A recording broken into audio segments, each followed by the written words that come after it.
ঢাকা 10 সংসদীয় আসনে স্বতন্ত্র প্রার্থী হিসেবে দাঁড়াচ্ছি। বাংলাদেশের ভবিষ্যৎ কেমন হবে তা নির্ধারণ করার সুযোগ এসেছে দীর্ঘ 17 বছর পর।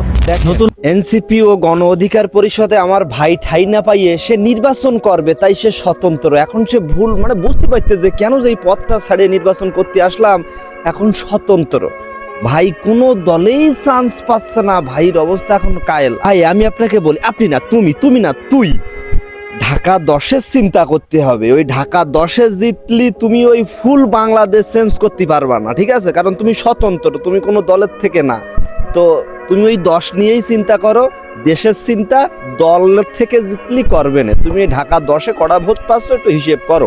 কারণ যেহেতু তুমি এখন এনসিপিতেও না, তোমার বিরুদ্ধে এনসিপি ওখানে প্রার্থী দিচ্ছে, তোমার বিরুদ্ধে গণ অধিকার ওখানে প্রার্থী দিচ্ছে, তাহলে তুমি এখন কি সাদার?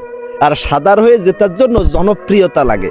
এই জনপ্রিয়তায় জিতে তারপরে আর একটা ভিডিও করো, আমি সেটাও শেয়ার করব। ধন্যবাদ।